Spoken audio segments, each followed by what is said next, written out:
Jesús dijo: vayan y hagan discípulos. ¿Cómo sería si vayan fuera menos construir edificios y más construir individuos? Si hiciéramos menos eventos, producciones, edificios, programas, reuniones, Habría menos estrés, gastos, deudas, recaudar fondos. estaríamos librados para experimentar su amor, Amarle a Él, amar a los demás, liberar, sanar liderar. y desatar tu propósito.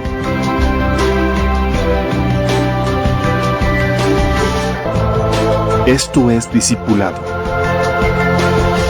Esto es la Iglesia.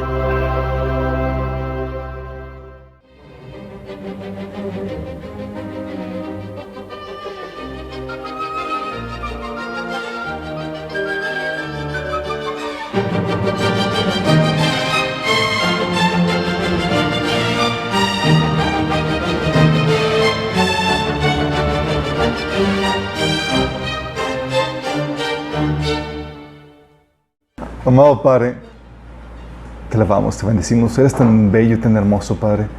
Gracias, Señor, porque llega siempre a nuestro rescate, Señor, para ayudarnos cuando más lo necesitamos, Padre. Queríamos en ti, Señor. Todo lo que hacemos y todo lo que somos es por ti, Padre. Y hoy queremos pedirte que vengas y te manifiestes por medio de la meditación de esta palabra, Señor. Padre, que tú hables a través de mí, Señor, que pongas claridad en mis pensamientos, claridad en mis palabras, Señor, que fluye tu palabra con poder, con el Espíritu Santo, cambiando nuestros corazones, Señor, nuestras vidas, para que seamos hechos más y más en la imagen de tu Hijo amado, Señor, en todo carácter y sabiduría, Padre. Te lo pedimos en el nombre de Jesús. Amén. Ok, chicos, hoy comenzamos una nueva serie. Vamos a hablar de lo implaticable en las mesas, que es política y religión. Es lo más interesante, por lo que genera muchos conflictos, muchas problemáticas, discusiones y toda la cosa. De hecho, de mis posts más problemáticos o más, sí, han sido realmente los que más relacionados con política. Como siempre la mezcla de religión, se vuelven muy escandalosos. Pero es necesario que platiquemos de eso, ¿sí? Y vamos a comenzar una serie para hablar acerca de lo que Dios tiene que decir acerca del tema de gobierno, ¿sí? ¿Tiene algo Dios que decir acerca del tema de gobierno? You bet. Tiene todo lo que decir al respecto, ¿sí? ¿Y por qué estamos hablando de esta temática?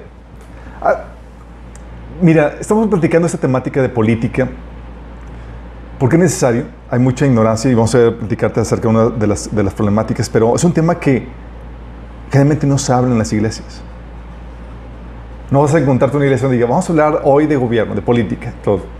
Sí, no es muy agradable, pero es muy necesario, porque tenemos graves problemas. La una problemática es que no sabemos cómo debe ser nuestra participación en el gobierno como cristianos. Así como que soy cristiano, bueno, ¿y cómo manifiesto o transfiero mi fe dentro del gobierno? ¿Cómo la manifiesto? ¿Cómo soy cristiano en el gobierno? Sí. No sabemos, por ejemplo, si apoyar una solución, no sabemos si apoyar una solución un gobierno socialista, comunista o capitalista. Sí, o si es lo mismo o creamos algo nuevo, una versión acá cristiana nueva, novedosa, sí. No sabemos, por ejemplo, si el gobierno debe estar atendiendo todos los problemas de pobreza en la sociedad. Oye, debe estar atendiendo, debemos atender y el gobierno debe erradicar a todos los pobres de la sociedad. O si el gobierno debe tener control, por ejemplo, de todos los medios de producción, expropiando, sí, los medios de producción como lo hacen los países socialistas.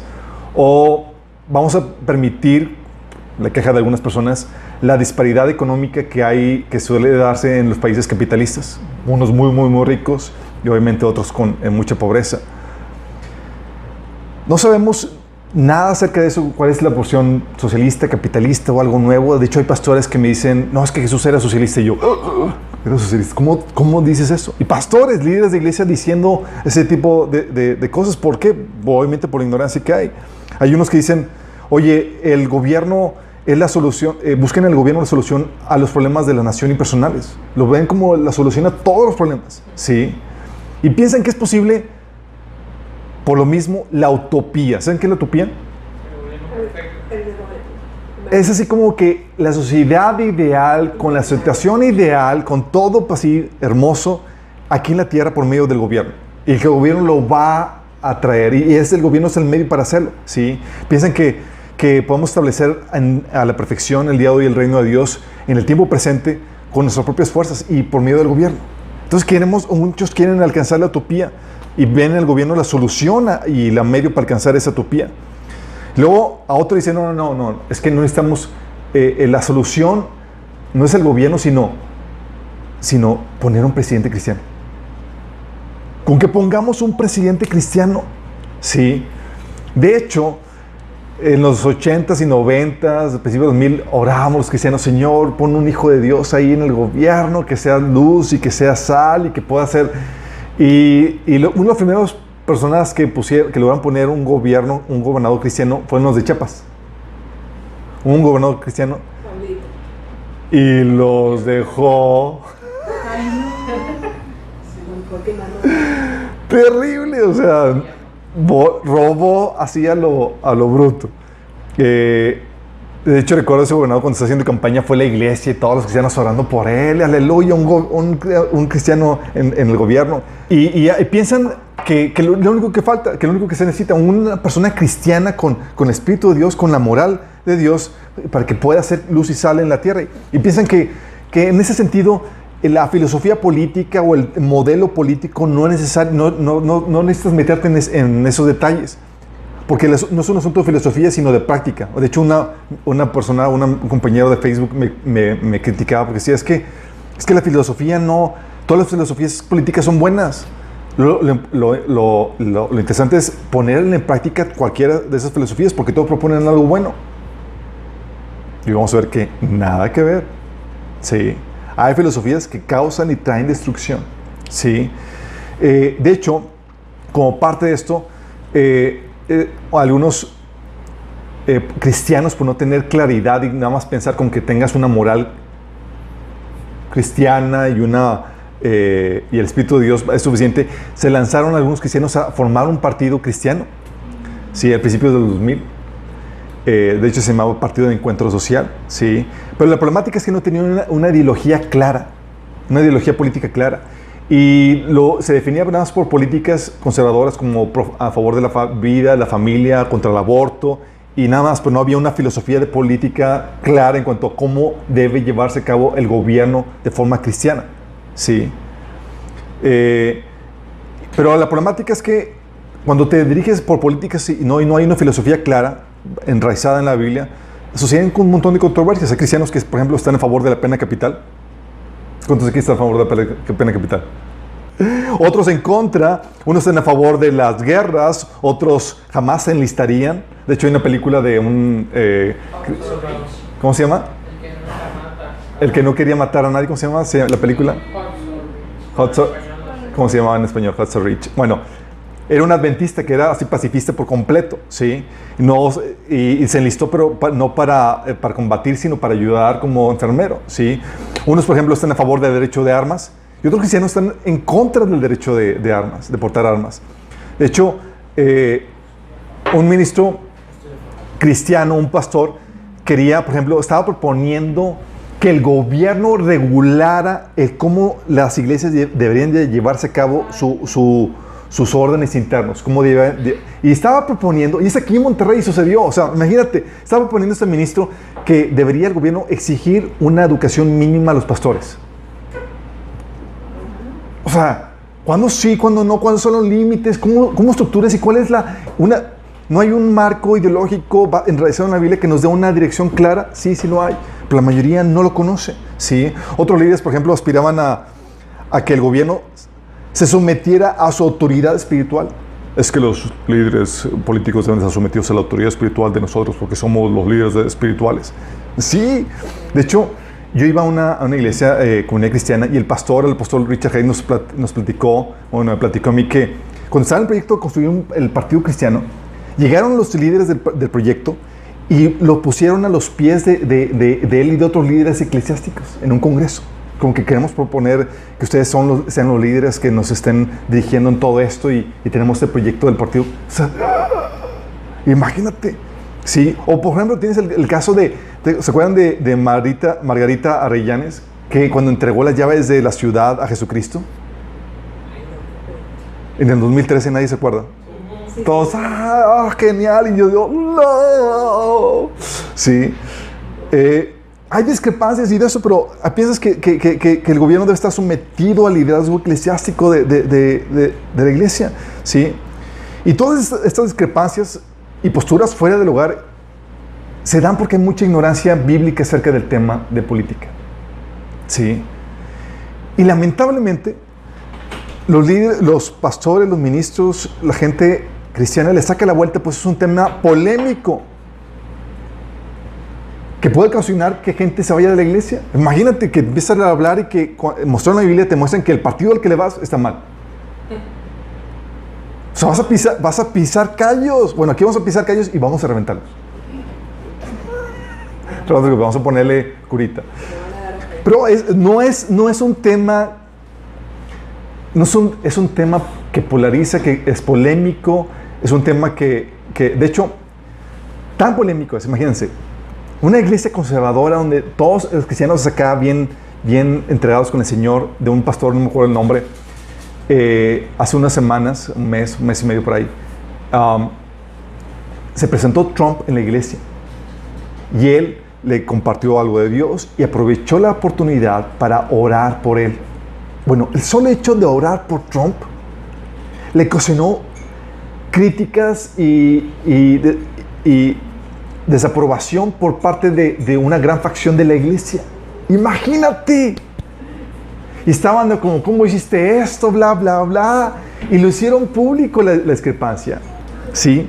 O sea, eso, cuando te metes en temas de política y tú estás como líder evangélico, tú te expones a que miembros de la iglesia se incomoden.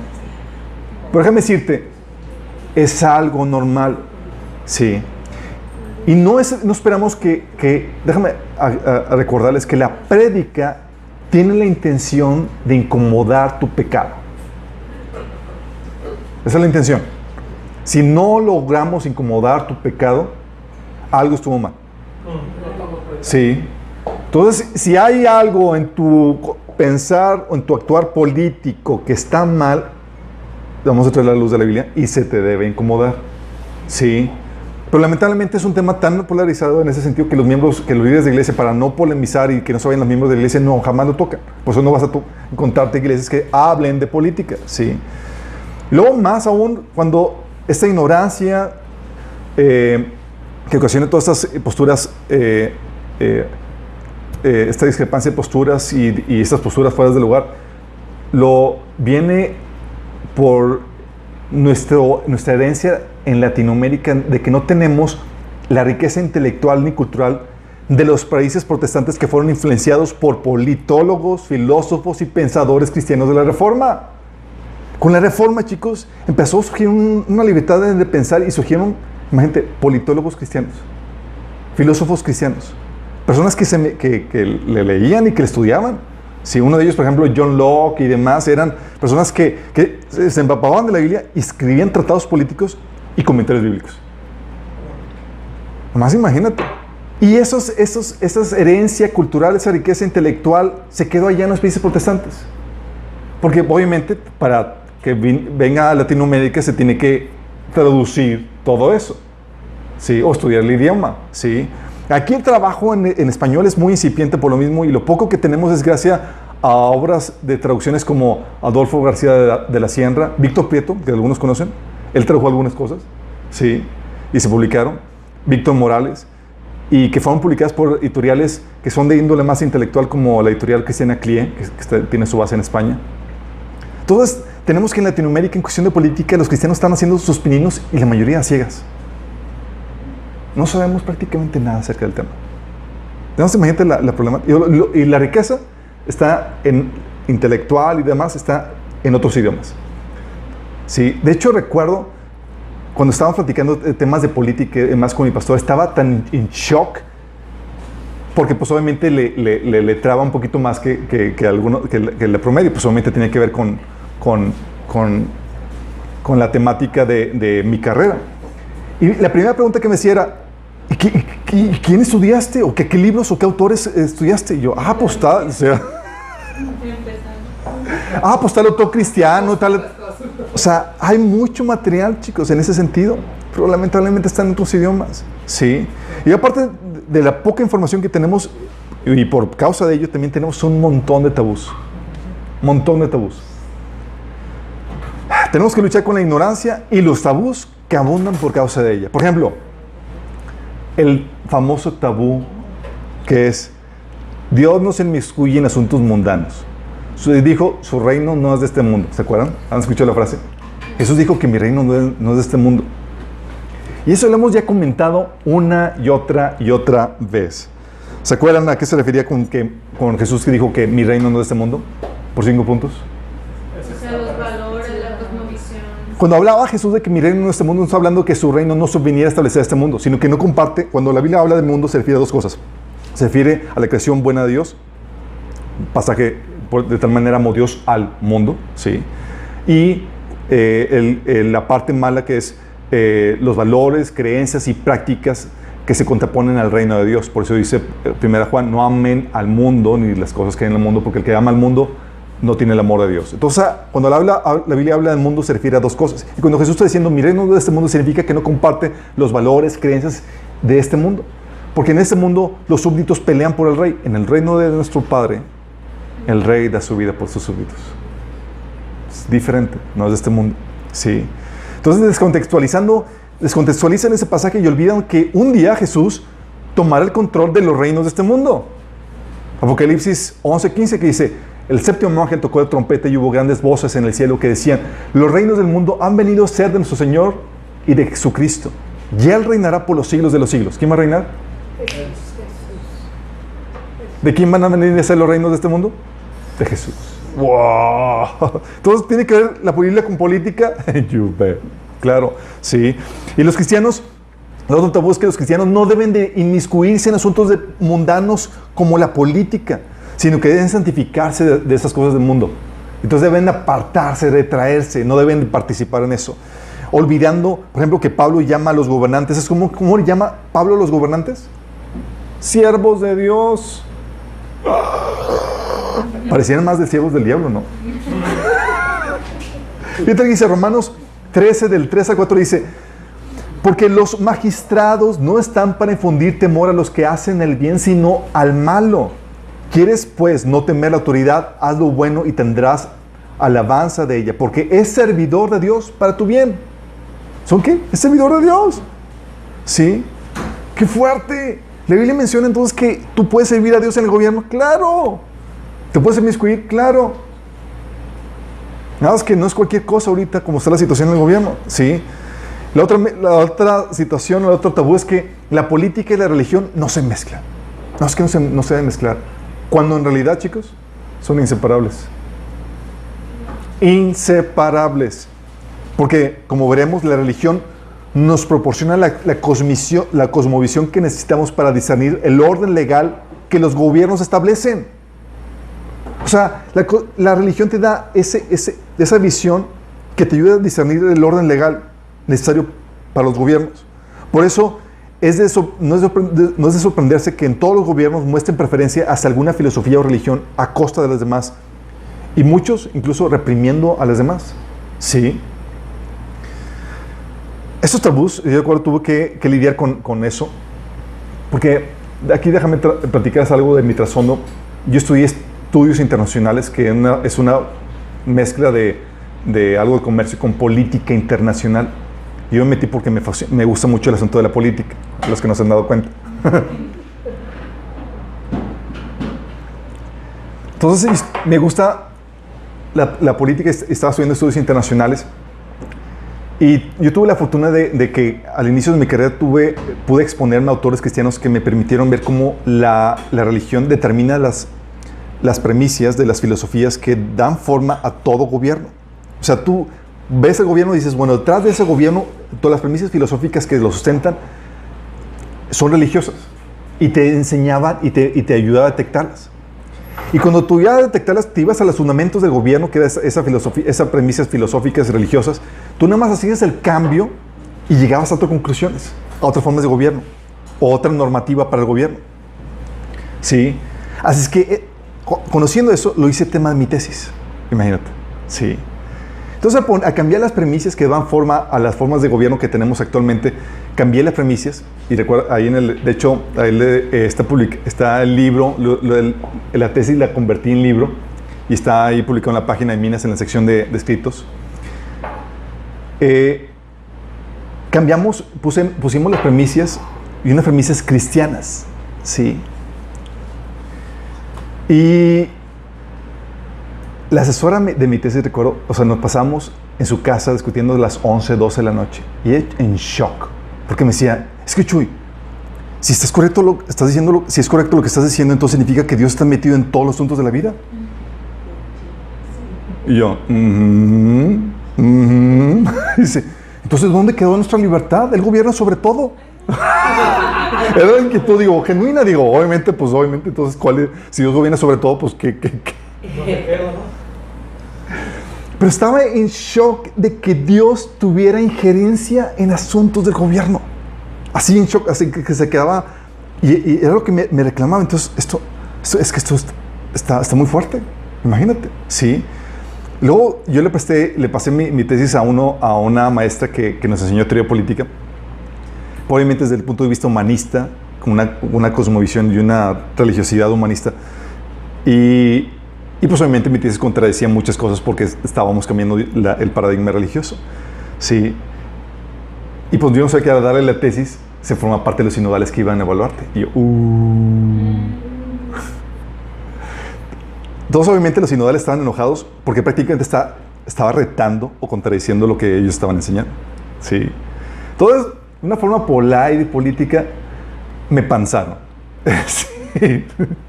Dijeron, Chuy, no meritas pasar. Pero conocemos tu esfuerzo y tu trabajo y demás, entonces por consideración a ti vamos a pasarte.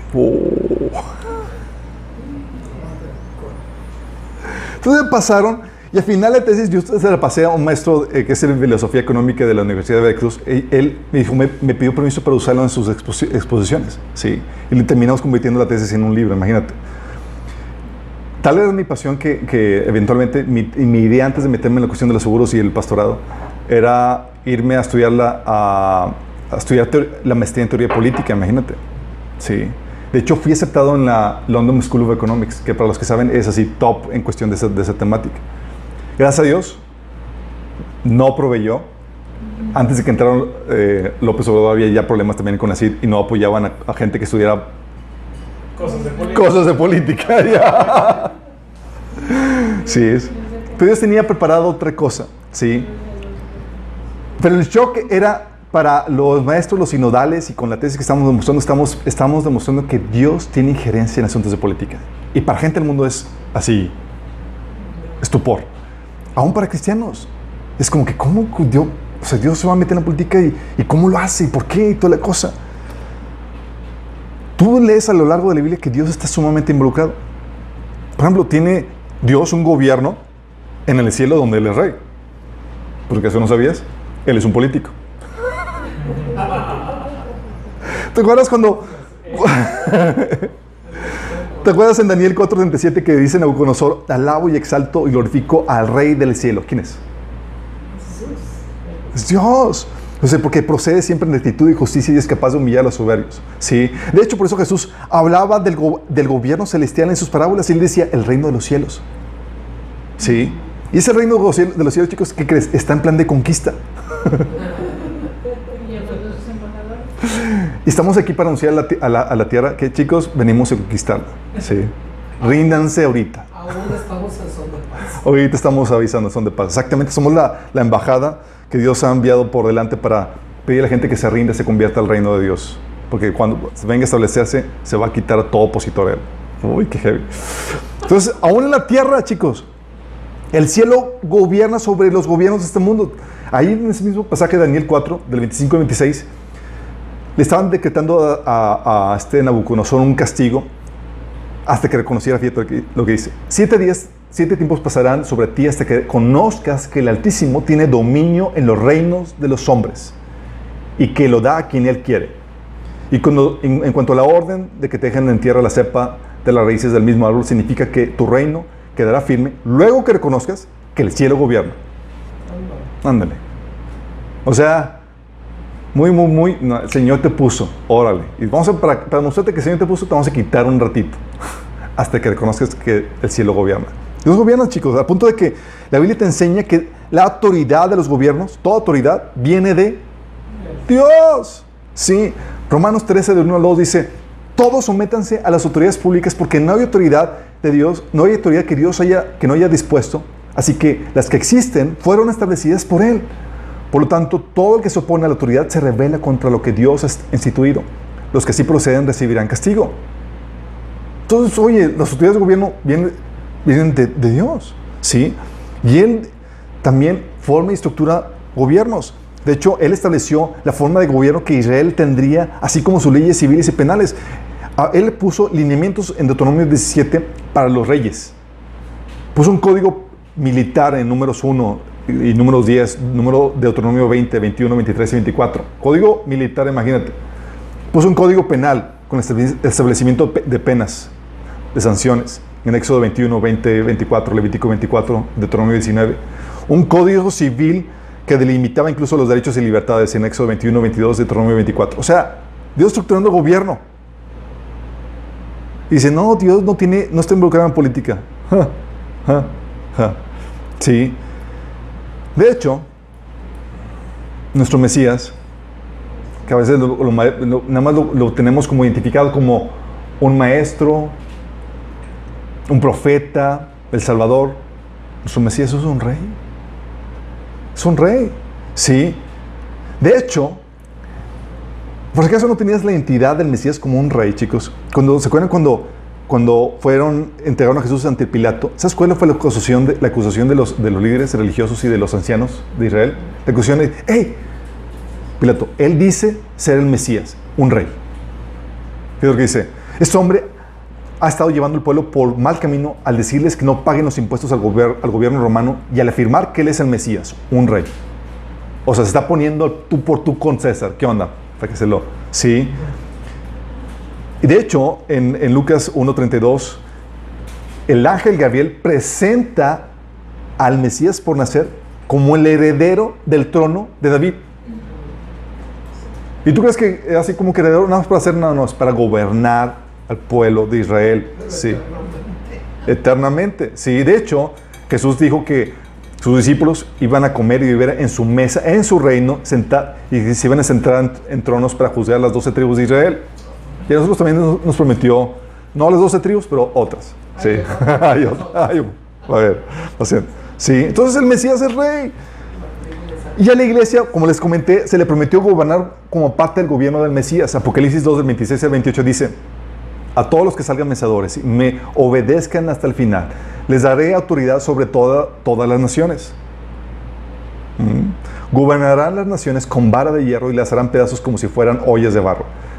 Tendrán la misma autoridad que yo recibí del Padre y también le daré la estrella de la mañana. Fíjate, la misma autoridad de Jesús, los miembros de la iglesia. Por eso Pablo se enojaba con los cristianos en 1 Corintios capítulo 6. Decía, hay conflictos entre ustedes y van y ponen a jueces no cristianos entre ustedes para juzgar eso. Si no sabes que vamos a gobernar al mundo e incluso vamos a juzgar a los ángeles, imagínate. O sea, Pablo también tenía ese entendimiento acerca de que a la iglesia se le confirió el gobierno. ¿Sí? Daniel capítulo 7 también menciona acerca de eso. De hecho, chicos, la sabiduría para dictar leyes justas, ¿sabes de quién viene?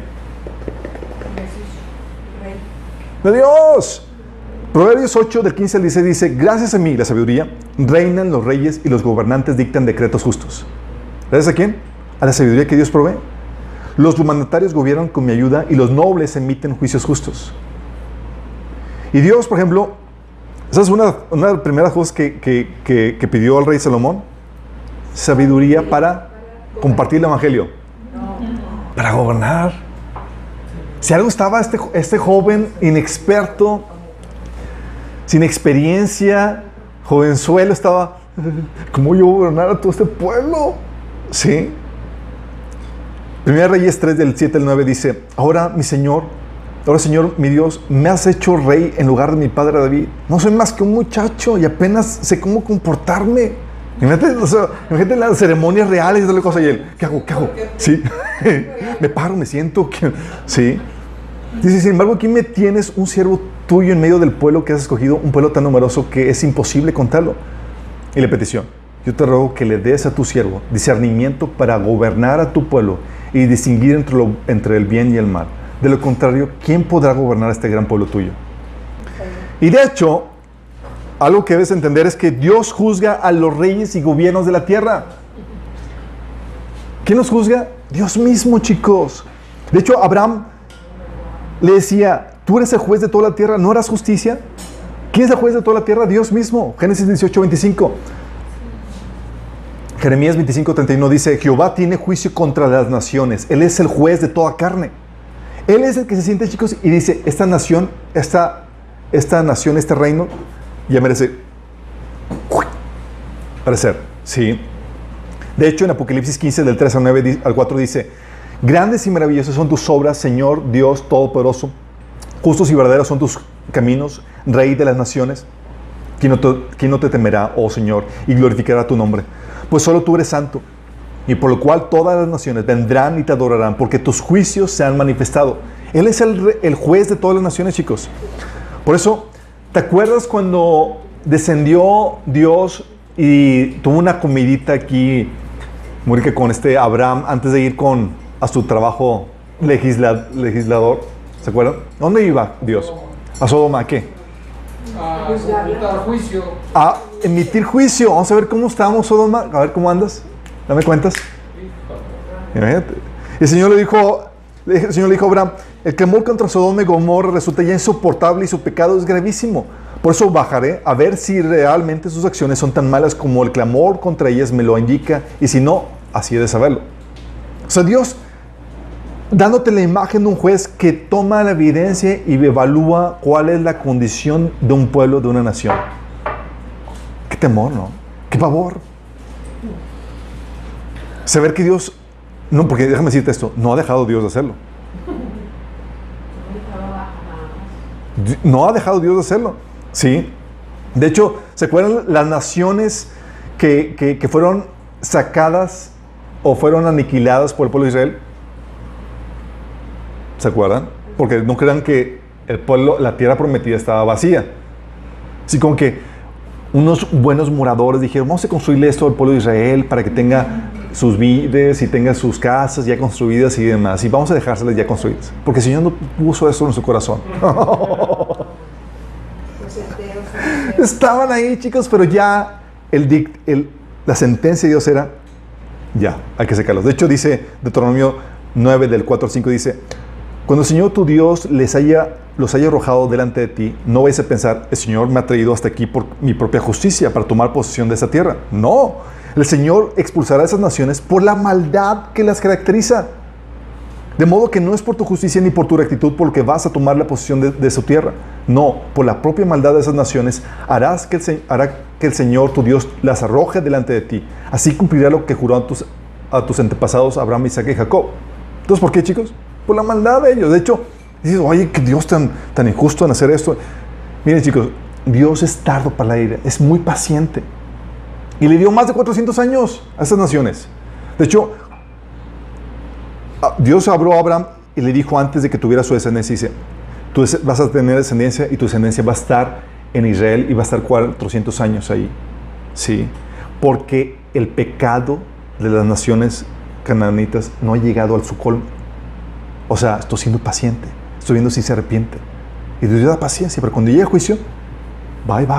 Sí. Por eso, ¿te acuerdas con Jonás, capítulo 1? Versículo 1, que dice, el Señor le dijo al siguiente mensaje a Jonás, hijo de Amitai, levántate y ve a la gran ciudad de Nínive, pronuncia mi juicio contra ella, porque he visto la perversa que es su gente. O sea, aún hasta Dios envía gente para, hey, pórtense bien, chicos, o si no, el juez de las naciones va a venir a juzgar a esta nación. ¿Cómo creen que estará México? Tú ves en Jeremías, por ejemplo, que Jeremías era un libro que estaba profetizando y reclamando el juicio de Dios contra Israel, ¿verdad? Bueno, no solamente contra Israel. En Jeremías 46, contra Egipto. En Jeremías 47 es contra los filisteos. Jeremías 48 contra Moab. Jeremías 49 contra los amonitas. Jeremías 49 contra Edom. También ese mismo capítulo contra Damasco. Y el capítulo 50 y 51 contra Babilonia. O sea, es tiempo de juicio. Vamos a juzgar a Israel, vamos a jugar a... Ven, tráiganme todas las naciones, vale. Vamos a darle lo que se merece. Jeremías no era el amado de las naciones, precisamente. Pero qué grueso. Aquí ves a Dios en su carácter de juez de las naciones. Y Dios lo sigue ejerciendo, chicos. Cuando tú estudias historia, tú ves el juicio de Dios cuando una nación llega al límite de sus pecados. ¿Y qué pasa? Viene su derrumbe, viene su juicio. Por eso se acuerdan cuando vimos en el taller de discerniendo los tiempos, vimos cómo todas las naciones tienen un ciclo. Sí.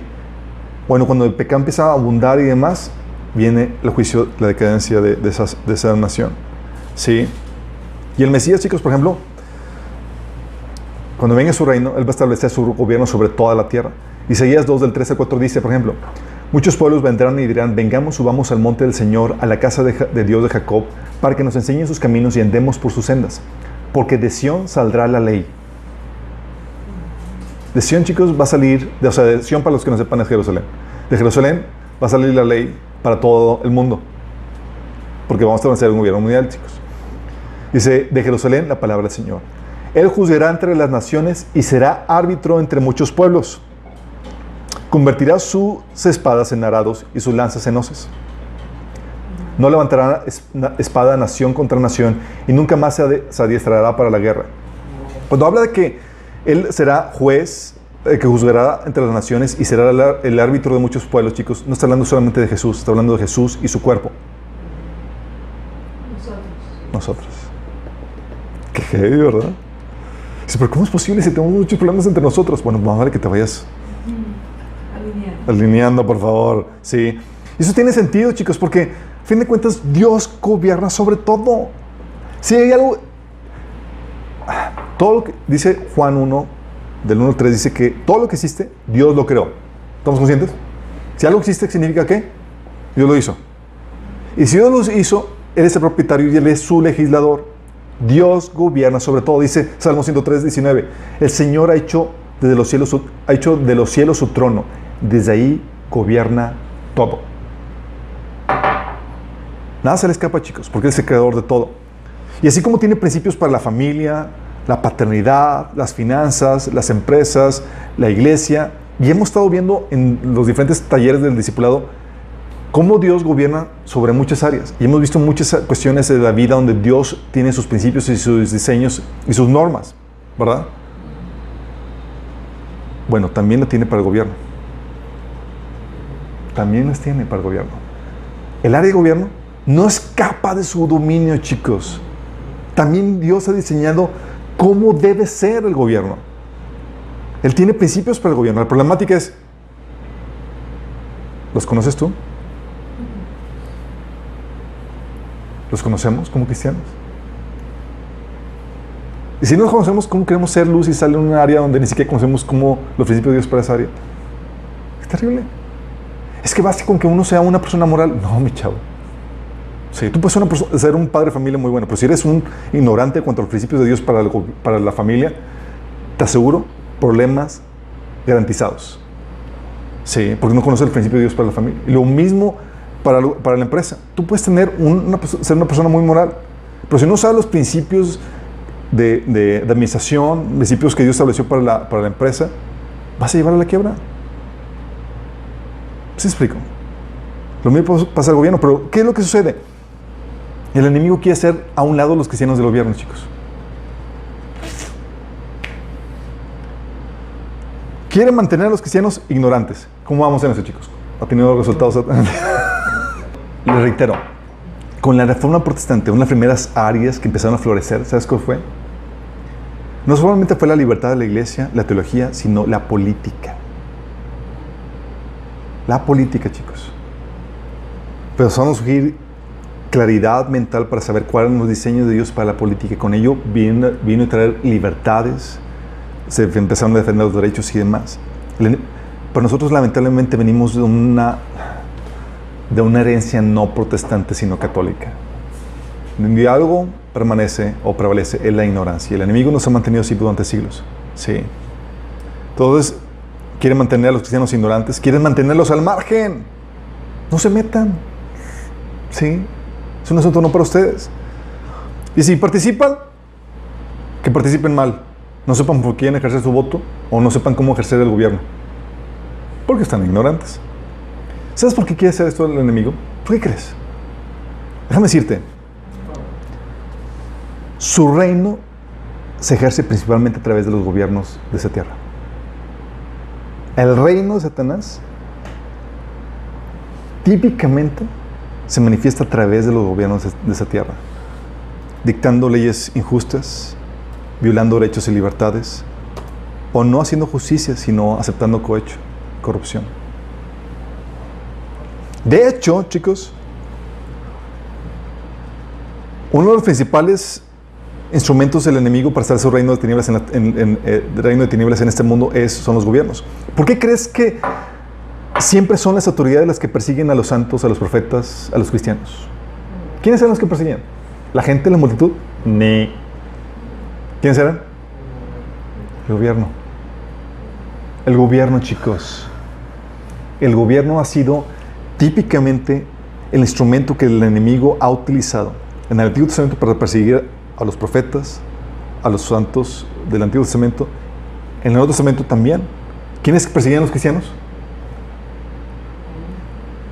El gobierno judío y el gobierno romano. Sí. De hecho, ¿quiénes mandaron a matar a Jesús? Los ancianos, que son el gobierno, y los líderes, los sacerdotes.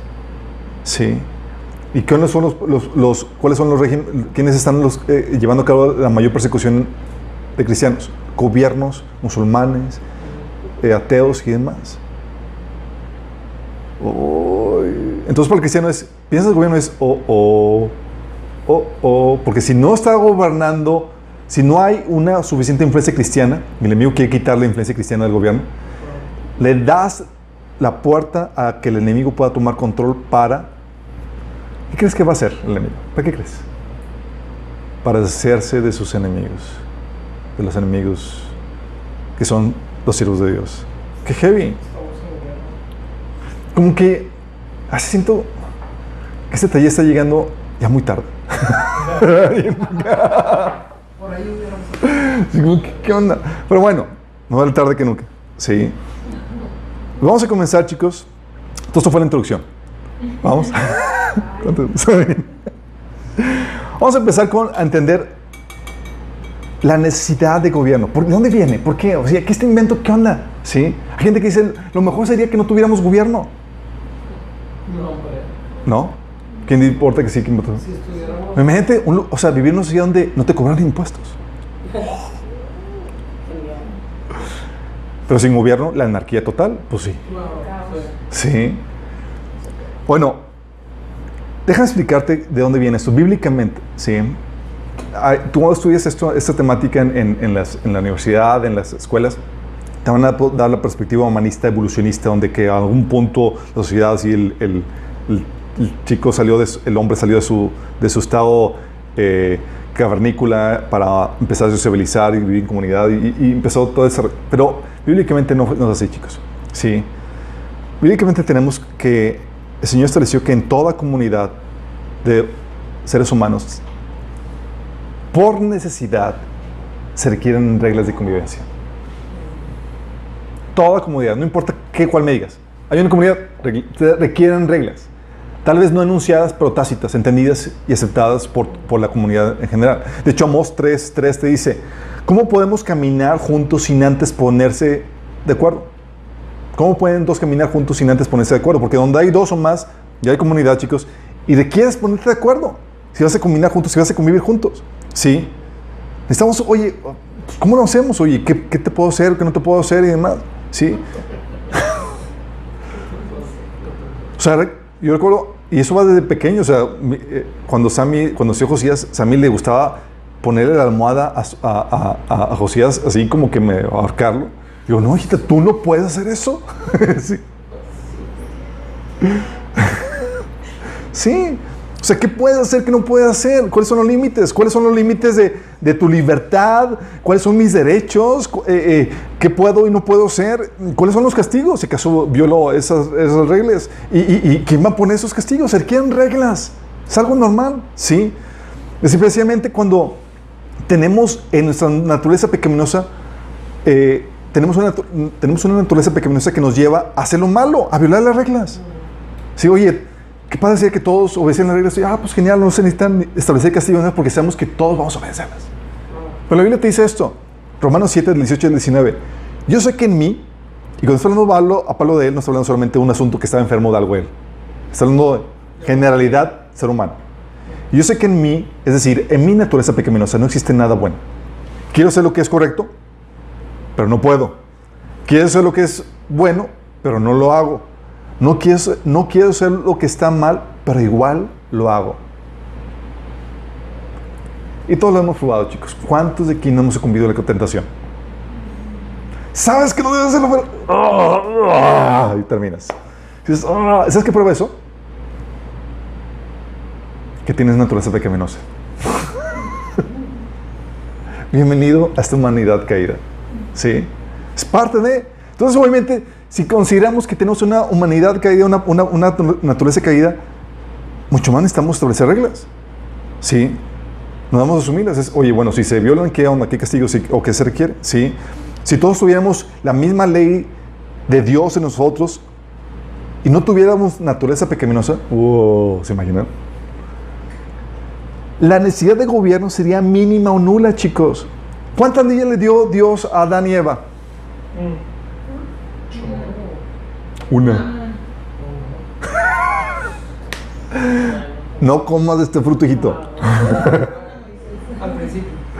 Una ley, chicos. ¿Por qué? Porque Adán y Eva solo tenían una ley y el resto, porque no crees que no había normas y principios de Dios para todas las demás áreas. Claro que había, chicos, pero el resto las discernían y les obedecían de forma natural porque el Espíritu estaba en ellos. La ley de Dios estaba en ellos. Eso lo vimos en el taller del reino. ¿Se acuerdan? No se acuerdan, pero como que lo repasen. Vimos eso. ¿Sí? Cuando el hombre cayó, se fue desviando paulatinamente, periódicamente, más y más alejados de la ley de Dios que estaba ahí. Aún Pablo dice que tenemos vestigios de la ley de Dios escritos en nuestros corazones. ¿Sí? Pero es imperfecta, o sea, por la caída. ¿Sí? Entonces, surge la necesidad de reglas de forma natural cuando hay convivencia. Y la primera comunidad con reglas, ¿cuál creen que fue? No vean. La familia, chicos. La familia. O sea, ¿te acuerdas lo primero que Adán estaba lleno del Espíritu y fluyendo en el discernimiento de las normas de Dios? Que cuando le dan su esposa, le dicen, por esta causa dejará el hombre a su padre y su madre y se unirá a su mujer. Él discerniendo, esa es la normativa. Sí. Sabía. Eso él lo dijo. Él lo dijo. Sí. Y la familia, chicos, ¿tiene o no tiene reglas? Los hijos dicen, amén. A mí no me dejan hacer lo que yo quiera. No, mi estimado, eres hijo. Dicen que son tus padres, hay reglas. Sí. Sí, en principio hay reglas de comunidad. Sí. ¿Y quién establece las reglas? Los hombres dicen, amén. El varón. Efesios 5:23 dice que el varón es la cabeza. Si hay una figura de autoridad que representa y que establece el gobierno de Dios en teoría, en esa casa. Sí, por eso se ordena a la esposa en Efesios 5:24 la sumisión al varón, al esposo. Y la sumisión en Efesios 6:1-7 de los hijos a los padres. Hay reglas de comunidad. Y esa comunidad no solamente tiene reglas de sumisión, de orden, de jerarquía, sino viene con responsabilidades y derechos que se deben respetar. Efesios 6:4. Y aparte vimos todo eso de detalle en el tema de matrimonio. ¿Cuáles son los derechos y responsabilidades del esposo, de la esposa? ¿Sí? Sí, los hermanos, por ejemplo, debían de respetar a sus los hermanos debían respetar a sus propios hermanos, obviamente. ¿Qué pasaba cuando te peleas con tu hermano o con tu hermanito? Pues, sí, había pau. Sí, porque tienes que respetar.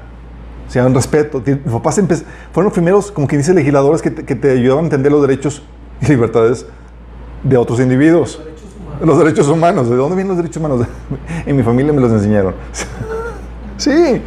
Oye, los esposos debían de cumplir con responsabilidades también, ¿sí?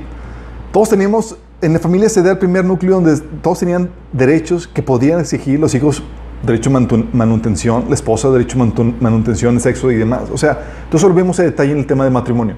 Pero en esa comunidad se establece, está llena de normas y de reglas. Muchas veces son tácitas porque te estaban enseñando así y no tienen ahí en la pared las normas. Bueno, hay unos papás bien abuso de ellos que sí las tienen. No llegar a tal hora y demás. Pero te las van enseñando. Sí, sabes qué hacer. Porque como vimos en Amós, si quieres caminar juntos, si quieres convivir juntos, requieres reglas. Ponerse de acuerdo. ¿Sí vamos bien? ¿Pero qué crees? Entonces la familia, mientras que hay una familia, pues, hay un gobierno, hay reglas, hay normas, hay derechos, hay responsabilidades. Pero los hijos se independizan. Y se casan también formando nuevas familias. Mientras que están bajo la tutela de los papás, son como esclavos. Están bajo la autoridad ¿de quién? El padre. Gálatas 4:1 dice, en otras palabras, mientras que el heredero es menor de edad, ¿menor qué? De edad, en nada se diferencia de un esclavo, a pesar de ser dueño de todo. Y esa temática la vimos en el tema de padres. Vimos cómo la autoridad de los padres es por tiempo limitado y que la Biblia enseña la mayoría de edad. Si quieren más información, está en el taller de Padres Sabios. Entonces, obviamente, se independizan, llegan a la mayoría de edad y son individuos libres, autónomos, donde ya nadie gobierna sobre ellos. Y luego, si se casan, ellos forman una nueva figura de autoridad siendo padres, siendo esposos. ¿Sí? Como dice Génesis 2:24, por eso el hombre dejará a su padre y a su madre y se unirá a su mujer y los dos se funden en un solo ser. O sea, te dejo papá, mamá, ya no tienes ninguna autoridad sobre mí, yo ahora soy una nueva autoridad de mi familia. ¿Vamos bien? Como decía mi papá, ya eres harina de otro costal, a mí no me vengas con cosas. Entonces, se independiza, entonces tienes a individuos ya libres, autónomos, sin autoridad sobre ellos. Pero también con más responsabilidades porque son mayores. Sí, chicos, pero te estoy explicando la problemática que se está dando, ¿sí? Mientras que hay una familia, como dijo, todos los miembros menores de edad, hay orden, hay estabilidad, el papá juzga y demás. Pero se independizan y otros forman nuevas familias. Pues bueno, ellos son sus nuevas autoridades y demás, pero la problemática es que el ser humano, por conveniencia, decide no vivir distanciado ni apartado de otros miembros de otras personas. Por varias razones. O sea, no viven distanciados ni apartados. Porque hacer eso tiene muchas desventajas. Vivir en comunidad da una ayuda mutua en caso de peligro. Por ejemplo, Proverbios 27:10 dice, nunca abandones a un amigo, sea tuyo o de tu padre. Cuando ocurra la calamidad, no tendrás que pedirle ayuda a tu hermano. Mejor es recurrir a un vecino que a un hermano que vive lejos. ¿Estamos a favor? Oye, se me atoró, se me ponchó la llanta y... ¿Quién vas? Tu vecino, obviamente. Porque vivir en comunidad tiene ventajas. Tal vez yo no tengo recursos y demás, y si me atora la carreta nos ayudamos. Por sentido común tiene sus ventajas vivir en comunidad por eso, como leímos en Proverbios 27:10. Y aparte Dios nos hizo interdependientes, chicos, pues no tenemos todas las habilidades, o sea, no tenemos todo el poder, ni tenemos todos los recursos. Sí, o sea, tenemos un poder limitado. Romanos 12:6 dice, Dios en su gracia nos ha dado dones diferentes para hacer bien determinadas cosas, no todas las cosas, determinadas cosas. ¿Me explico? Nos complementamos. Por ese poder limitado, Dios lo diseñó así para poder generar una interdependencia. Dice 1 Corintios 12:21, el ojo no puede decirle a la mano, no te necesito. Ni puede la cabeza decirle a los pies, no lo necesito. Y a una persona más ermitaña no puede vivir sola por completo. ¿Sí? Esto... Sí puede, pero no sabe. Así es. Esto, chicos, lo podemos ver, ese sentido de interdependencia generada por esa limitante de poder que tenemos y por la conveniencia que genera vivir en comunidad. Esa independencia la puedes ver a detalle desde el mero comienzo de la humanidad. Con los hijos de Adán, así como con los nietos de Adán, que eran los hijos de Caín. Por ejemplo, los hijos de Adán, uno fue Caín y otro Abel. Uno fue ganadero y otro fue agricultor, especializándose, ¿sí? O sea, la especialización porque no tienes poder ni recursos para hacer todo, ¿sí? Y luego, obviamente, se murió el ganadero, lo mataron, pero Caín tuvo hijos y se empezaron a especializar los oficios, chicos, porque no tenemos el poder para hacer todo. Y como no tienes poder de hacer todo, te limitas a algunas cuantas actividades. Por ejemplo, en Génesis 4:20 dice, Ada dio luz a Gabal, que era unos, dice, quien a su vez fue el antepasado de los que viven en tiendas de campaña y crían ganado, uno de los descendientes de Caín. Tienes ganaderos, luego también tienes en el versículo 21, músicos. Jabal tuvo un hermano llamado Jubal, quien fue el antepasado de los que tocan arpa y flauta. Y no tienes ganaderos, tienes músicos, tienes herreros. Dice, por su parte, Sila dio a luz a Tubal Caín, quien fue herrero y forjador de toda clase de herramientas de bronce y de hierro. ¿Entonces estás viendo cómo se da cuenta de la especialización? ¿Por qué? Porque somos buenos para hacer, no todo, bueno algunas cosas. Entonces, oye, necesito tu don, necesito tu oficio. Oye, soy yo agricultor, sí, pero necesito herramientas de metal que me ayuden a entonces, ¿con quién voy? Con mi hermano, el herrero. Sí. Y se va especializando. No solamente cuestión de oficio, sino también maritalmente, chicos, porque al inicio, aunque se casaban con hermanos, eso pronto dejó de ser. Y requerías de otras familias para conseguir cónyuges para tus hijos. Y más cuando nada más tenías mujeres o tenías hijos. Digo, pues ni modo que se casaran entre ellos. Así que sí querías perpetuar el asunto. Sí.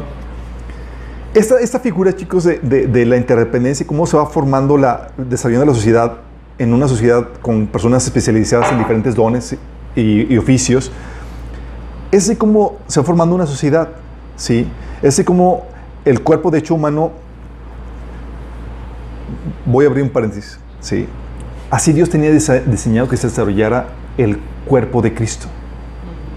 Así como el cuerpo humano tiene muchos miembros y es la residencia del espíritu humano, así Dios quería que fuera la sociedad que Él estaba creando.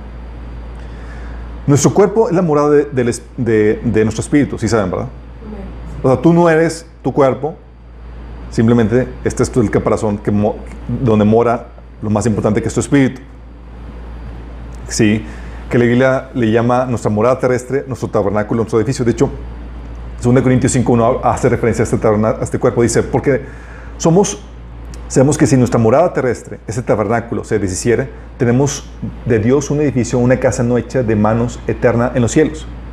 Cuando leen eso, muchos no entienden a qué se está refiriendo Pablo, pero si lo lees en una traducción viviente, una más contemporánea, te dice, pues sabemos que cuando se desarme esta carpa terrenal en la cual vivimos, es decir, cuando muramos y dejemos este cuerpo terrenal, tendremos una casa en el cielo, un cuerpo eterno hecho para nosotros por Dios mismo y no por manos humanas. Entonces, nuestro cuerpo es el templo, es la morada de nuestro espíritu. Sí, no solamente el Espíritu Santo, también mora nuestro espíritu. Y la sociedad redimida, Dios quería que fungiera como un cuerpo en donde moraba el Espíritu Santo. ¿Sí me explico? La sociedad donde cada miembro tiene una función como un cuerpo humano y donde así como el cuerpo humano es la morada del espíritu del hombre, así Dios quería que la sociedad fuera un cuerpo donde morara el Espíritu de Dios. Es el diseño original, ¿sí? De hecho dice 1 Corintios 12 del 2 al 4 dice, el cuerpo humano tiene muchas partes, pero las muchas partes forman un cuerpo entero. Lo mismo sucede con el cuerpo de Cristo. El cuerpo de Cristo es esta humanidad redimida, chicos. Versículo 14. Así que el cuerpo consta de muchas partes diferentes, no de una sola parte. Está hablando de esta comunidad, que tenemos diferentes cuerpos. Y en esa comunidad mora el Espíritu Santo.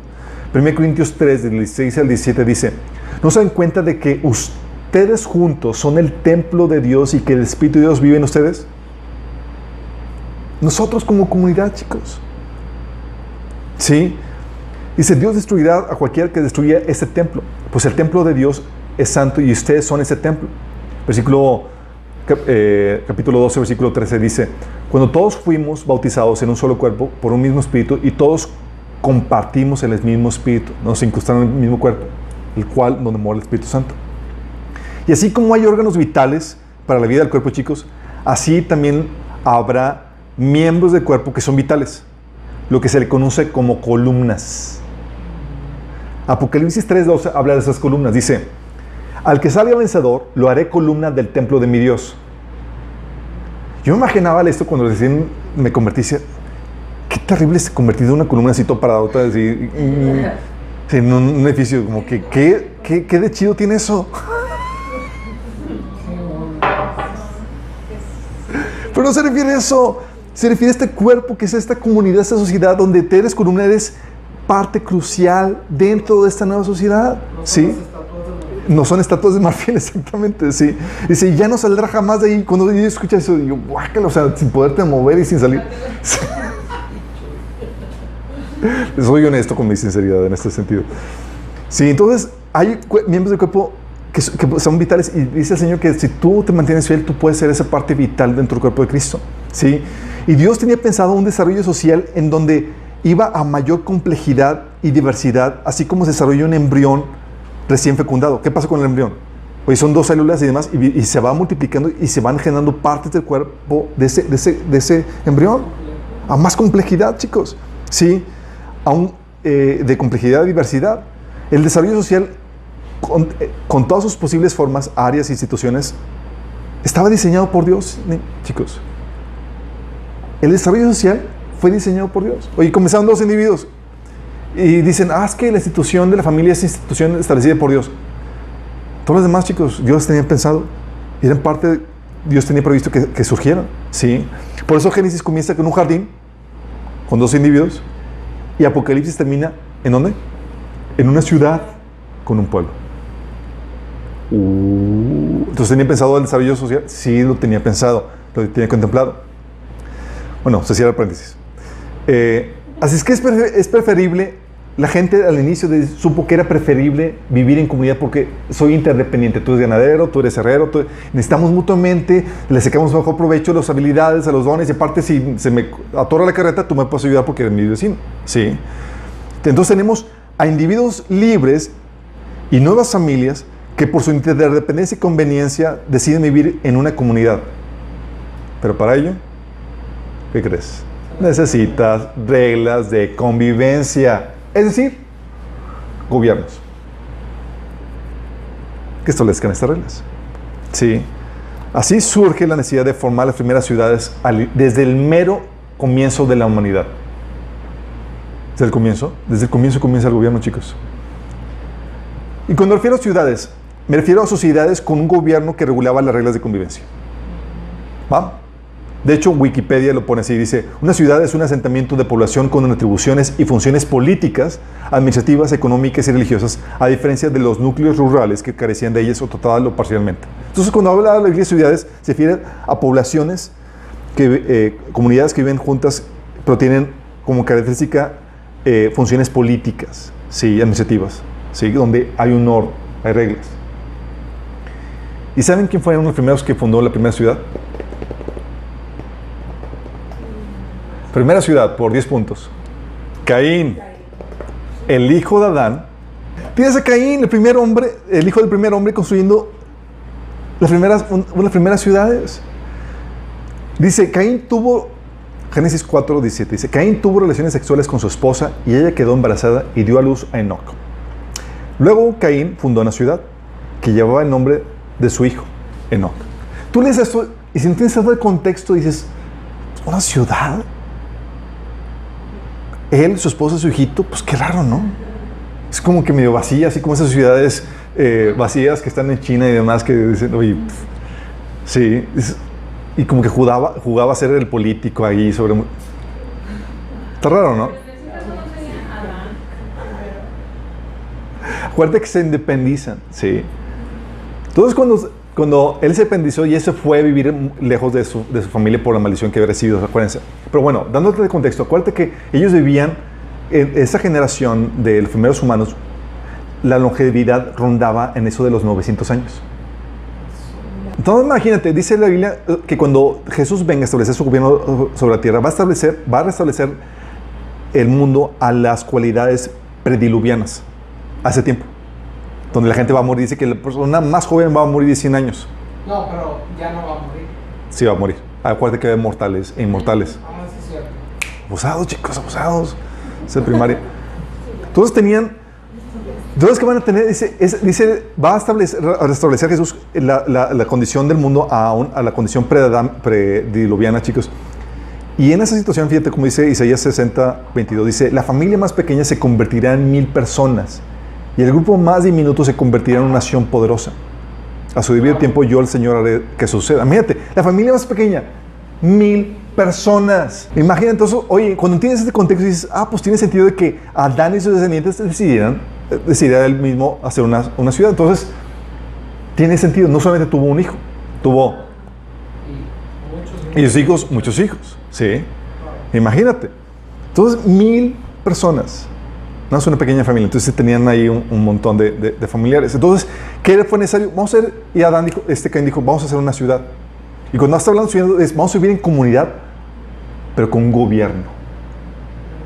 Luego, chicos, desde el inicio.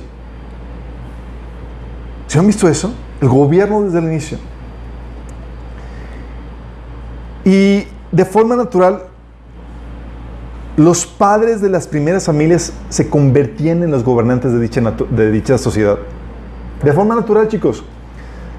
¿Quién crees que era el gobernante de la ciudad de Caín? Caín. ¿Por qué? Hacía chanchulla en los votos y siempre ganaba. Porfirio Díaz siempre. Sí. Caín era el primer padre y el más viejo de esa comunidad, chicos. Y déjame, eso nos va a ayudar a entender muchas cosas con respecto al gobierno en la Biblia. Sí, desde el inicio. Caín fue el gobernante de esa sociedad porque él fue el primer padre y el más viejo de esa comunidad. Y los ancianos, chicos, eran los que tenían más experiencia, conocimiento y sabiduría. Era una monarquía. Desde el inicio era una monarquía sacada del modelo de familia. Sí. Tú ves que en la Biblia a lo largo siempre te plasman a los ancianos y te plasman que eran los de experiencia, los de conocimiento, los de sabiduría. Te apunto que Job 12:12 dice, entre los ancianos se halla la sabiduría, en los muchos años el entendimiento. Y así lo ves en Proverbios y demás. De hecho, por lo mismo, los ancianos eran los de mayor respeto. Levíticos 19:32 te dice, fíjate lo que dice, ponte de pie en la presencia de los ancianos y muestra respeto por las personas de edad. Teme a tu Dios, yo el Señor. O sea, te me cuadras. Sí. Proverbios 20:29 dice, la gloria de los jóvenes radica en su fuerza. La honra de los ancianos en sus canas. Había una honra porque tú eres el más experimentado, el más conocimiento, el que sabías qué onda con eso. Sí. Y era una transición natural de la figura familiar del padre a la figura del anciano que gobernaba. ¿Sí? Con respecto al hijo, el padre tiene más años y más experiencia, ¿verdad? ¿O no? Pues oye, a menos que tienen a hijos muy chiquitos, pero generalmente son los hijos, con respecto a los hijos, los hijos con respecto a los padres tienen más años y más experiencia, y en la familia, la figura del padre con más años, con más experiencia, son los que ponían las reglas en la casa. Era la figura de autoridad. Sí. Eran los ancianos, chicos. Y entonces era normal que esa figura de anciano, de la persona más longeva que gobernaba, se transfiriera también a la comunidad. ¿Me explico? No así con los jóvenes que la Biblia los caracteriza como ¿qué, chicos? Los jóvenes. Inexpertos, ingenuos y sin conocimiento. Sí, como niños chiquitos. ¿Cómo nacen los bebés? Ignorantes, rebeldes, sin conocimiento ni dominio propio. Bueno, los jóvenes van adquiriendo algo, pero se les considera inexpertos. Proverbios 1:4 dice, estos proverbios darán inteligencia al ingenuo, conocimiento y discernimiento al joven. ¿Sí? De hecho, a joven un sinónimo es adolescente. ¿Por qué? Porque adolece un montón de cosas. Experiencia, conocimiento, discernimiento, todo eso. ¿Sí? De hecho, Proverbios 1:22 dice, ¿hasta cuándo muchachos inexpertos seguirán aferrados a su inexperiencia? ¿Hasta cuándo ustedes, los insolentes, se complacerán en su insolencia? ¿Hasta cuándo ustedes, los necios, aborrecerán el conocimiento? Es un llamado a los jóvenes a que se hagan sabios. ¿Sí? Por eso los jóvenes se caracterizan por dar malos consejos. No es personal, chicos. ¿Se acuerdan cuando el hijo de Salomón, Roboam, pidió consejo? Roboam pidió consejo, pidió a los ancianos y pidió a sus compañeros, a los jóvenes, a los cuates. ¿Y quién les dio el mal consejo? Sus cuates. Sí.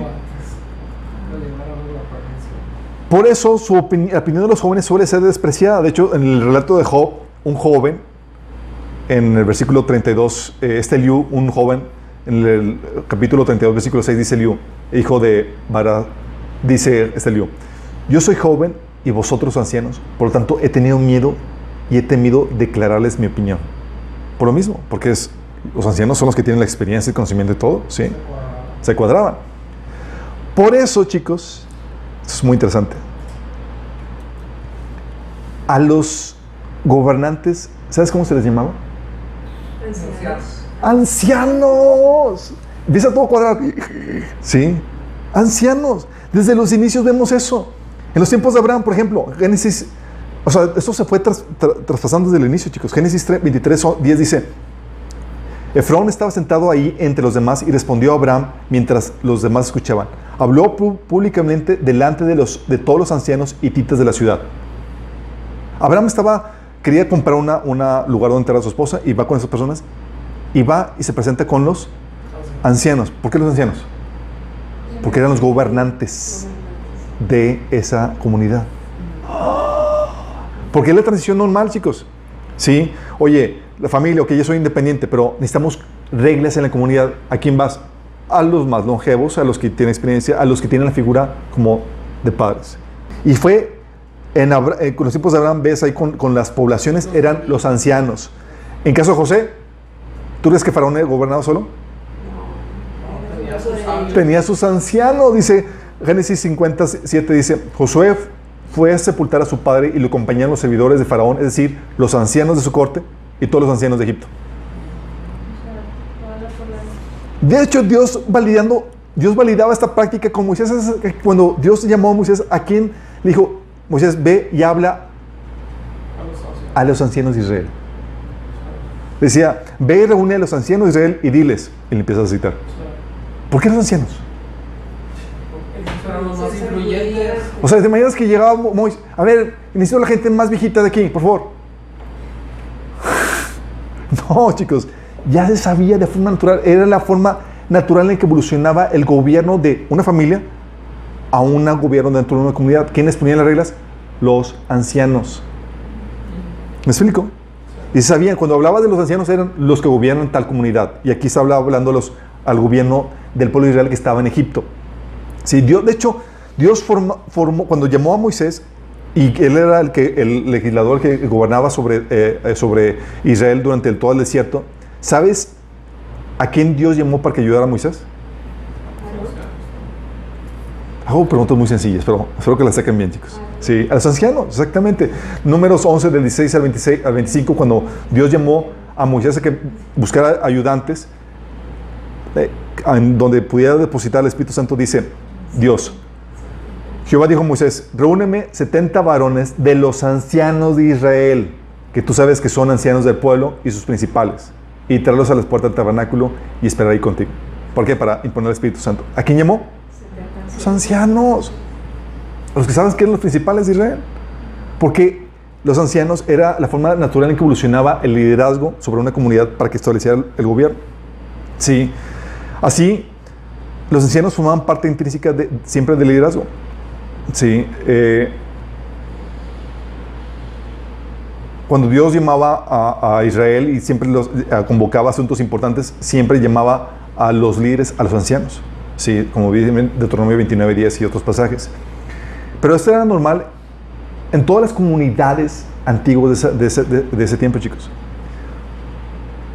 Hititas, moabitas, madianitas y demás, sus gobiernos eran ancianos. Interesante, ¿no? Ellos, ¿sabes qué salían, dónde solían estar los ancianos? A ver si alguien sabe. En la entrada de la ciudad. En la puerta de la ciudad. Yo te decía, estos flojonazos buenos para nada, ¿qué estaban haciendo? Digo, nada más así para viendo el chisme. No, era el lugar de gobierno. Era el lugar donde ellos estaban a las puertas de la ciudad. Génesis 23:10, Génesis 34:10, Ruth 4, Deuteronomio 22, Proverbios 31:23. Te habla de que era la forma, era donde se ubicaba el gobierno. Es decir, voy al palacio municipal. No, era, voy a las puertas de la ciudad. ¿Sí? Ahí ellos quedaban, ¿y sabes qué se quedaban haciendo? Que hacían así como que, el chisme del día, chicos, les traigo aquí la cervecita, el chisme y la... No. Ellos hacían funciones de gobierno. Ahí en las puertas de la ciudad legalizaban transacciones comerciales. Por ejemplo, Génesis 23, del 16 al 18, Abraham, ¿sabes cómo legalizó su transacción legal de la compra del lugar donde enterró a su esposa? En la puerta de la ciudad con los ancianos. Sí. Ahí legalizaban transacciones comerciales e incluso transacciones de herencia. ¿Te acuerdas en Ruth 4, capítulo 4? Boaz llega con los ancianos a la puerta de la ciudad para ver el asunto de la herencia y legalizar el proceso legal de la toma de la herencia. ¿Te das cuenta de lo que hacían? Era como que en vez de ir al notario, ellos tenían esa función notarial de legalizar los procesos que se llevaban a cabo entre particulares. También juzgaban conflictos maritales, chicos. Tengo problemas con mi esposo o mi esposa. ¿A dónde crees que ibas? A la entrada de la ciudad con los ancianos. ¡Órale! Oye, problemas familiares. Hoy mi hijo es un rebelde o mi cuñado está haciendo esto. Vas con los ancianos de la ciudad. E incluso penales. Pones, este vecino mató a tal persona y demás. ¿Vas a dónde? Con los ancianos. Sí. Ellos tenían poder también para juzgar y castigar. Deuteronomio 22:18. Y ellos mismos, los ancianos, chicos, son los que nombraban líderes que los llevaran a la guerra o reyes. ¿Sabes quién nombró a David como rey de sobre todo Israel? Los ancianos. ¡Qué heavy! ¿Estás entendiendo? El proceso o la evolución normal de esto. De hecho, cuando tú ves la rebelión de Absalón, tú ves a Absalón y dices, pues se rebeló contra David. Chido, pero su rebelión tuvo mucho peso porque los ancianos estaban dándole apoyo a Absalón. Los ancianos de Israel, que son parte del gobierno, le estaban apoyando a él. 2 Samuel 17:4 y 19:11 hablan eso. Los ancianos, chicos, ponían al rey. ¿Y sabes qué hacían? ¿Cuál era la función de los ancianos con el rey? ¿Qué creen que hacían? Eran los consejeros del rey. Sí. Primer rey de Reyes 12:6, tú ves, dice: después el rey Robam consultó el asunto con los ancianos que habían sido consejeros de su padre Salomón. ¿Quiénes habían sido los consejeros de Salomón? Los ancianos de Israel.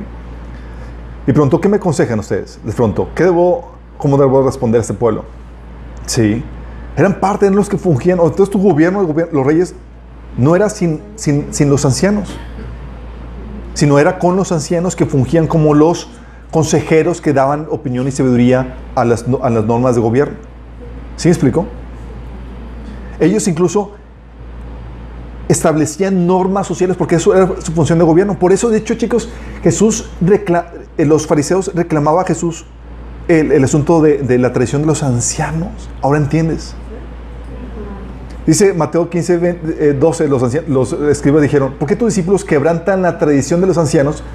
Porque no se lavan las manos cuando comen. Ellos instruían a la comunidad de cómo debían de manejarse, chicos. Y sus palabras eran norma a la comunidad. ¿Sí? ¿Sí vamos entendiendo? Por eso ese reclamo. De hecho, los ancianos, chicos, formaban parte del gobierno judío que sentenció a Jesús a morir. ¿Tú crees que fueron nada más los líderes sacerdotes? Eran los ancianos de Israel, es decir, el gobierno de Israel, el que mandó a Jesús a morir. Dice Mateo 16:21. Desde entonces Jesús comenzó a declarar a sus discípulos que le era necesario ir a Jerusalén y padecer mucho de los ancianos, de los principales sacerdotes y los escribas, y ser muerto y resucitar al tercer día.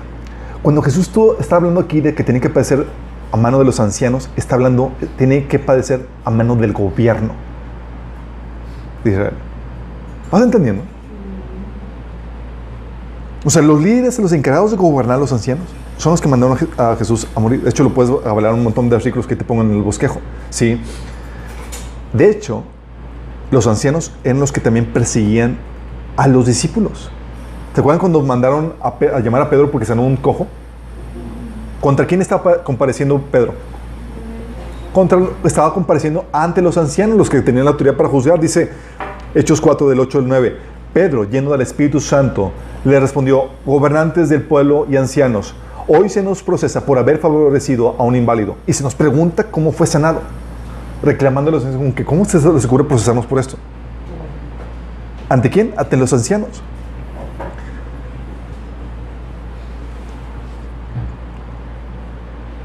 Por eso, chicos, desde el inicio vemos esa evolución de familia a la figura de la líder de una comunidad, que es la figura de anciano que gobierna, ¿sí? Y tú lo puedes ver a lo largo de toda la Biblia, Antiguo Testamento. No se quita con los reyes, ¿sí? Se ve en todas las comunidades y sociedades de ese tiempo. Y es también por eso que también lo hereda la iglesia. Es por eso que al gobierno de la iglesia, a sus líderes, se les llama ancianos. ¿Estaba haciendo clic? Hechos 14 al 23 dice: Pablo y Bernabé también nombraron ancianos en cada iglesia. ¿A quiénes? ¿Ancianos? Es como que una nueva figura que a ellos se les ocurrió. Venía desde el inicio. Venía desde el inicio de la humanidad. Dice: con oración y ayuno encomendaban a los ancianos a la ciudad, al cuidado del Señor, en quien habían puesto su confianza. Hechos 15:2, por ejemplo, dice: cuando Pablo y Bernabé tuvieron una discusión y una contienda no pequeña con ellos, se dispuso que subiese Pablo y Bernabé a Jerusalén y algunos otros de ellos, los apóstoles y los ancianos, para tratar esta cuestión. ¿Quiénes iban a discutir y tomar decisiones en la iglesia? Los apóstoles y los ancianos. De hecho, a los apóstoles también se les llama ancianos. De hecho, dice Pedro: a los ancianos que están entre ustedes y yo, que soy anciano como ellos, testigo de los sufrimientos de Cristo y participe con ellos de la gloria que se ha de revelar, les ruego, cuiden como pastores el rebaño de Dios, que está a cargo no por obligación ni por ambición de dinero, sino con afán de servir como Dios quiere. No sean tiranos con los que están a su cuidado, sino sean ejemplos para el rebaño. Así, cuando aparezca el Pastor Supremo, ustedes recibirán la inmarcesible corona de gloria. ¿Cómo se está hablando? Pedro está refiriéndose a él mismo como anciano y está llamando a los ancianos. ¿Quiénes eran los ancianos en la Biblia, en el Testamento? Eran lo que son los obispos, que es la misma significado en la palabra, o, que es lo mismo, los pastores. ¿Cómo se les llamaba a los pastores? Se les llamaba también ancianos.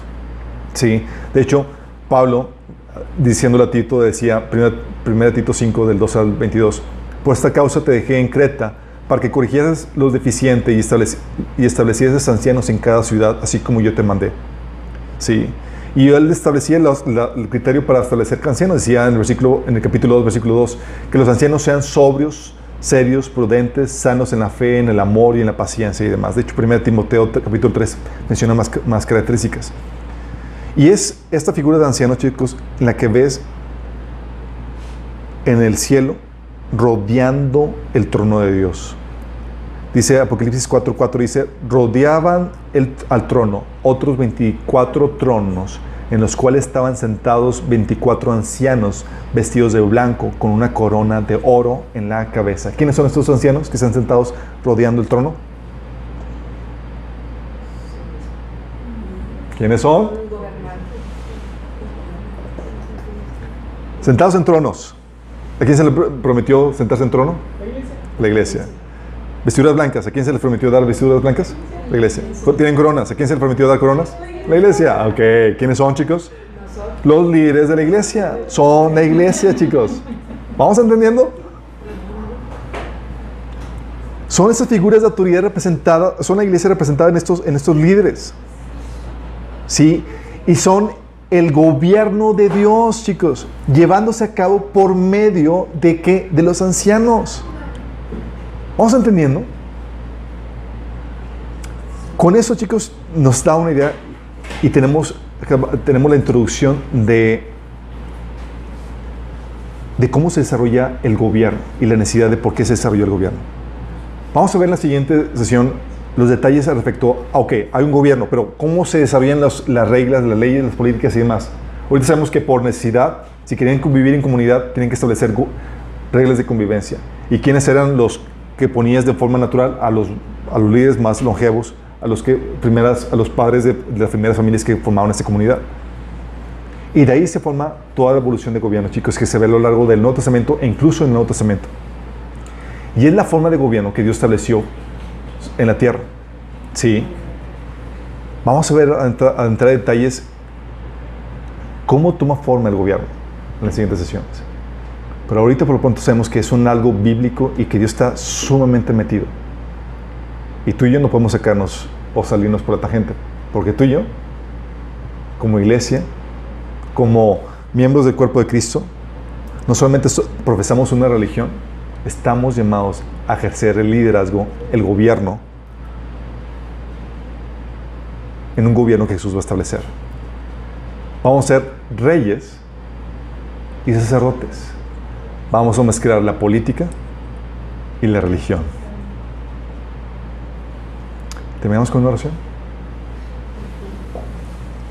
Amado Padre Celestial, gracias, Señor, por hacernos ver, Padre, cómo estaba desde los inicios de la fundación del mundo, Señor, tu diseño para establecer el gobierno aquí en la tierra, Señor. Y gracias, Padre, porque en tu palabra podemos encontrar los lineamientos que tú estableces, Señor, para el gobierno aquí en la tierra, Señor. Y a tu iglesia, Señor, como tú la has encomendado para que también ejerzas esta función de gobierno, Padre. Señor, te pedimos que nos ayudes a tomar ese lugar, esa posición de luz, Señor, de sal en esa tierra, mientras que tu iglesia esté aquí, Señor.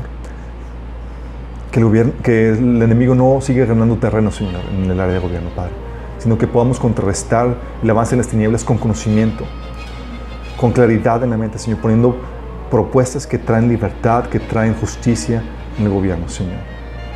Que no seamos como los niños que opinan sin ton ni son porque no tienen fundamento ni conocimiento, porque son ingenuos, Señor, sino que seamos sabios, entendidos, como esos ancianos que gobiernan, Señor, y que tú nos has llamado a ser, Padre. Te lo pedimos en el nombre de Jesús. Amén.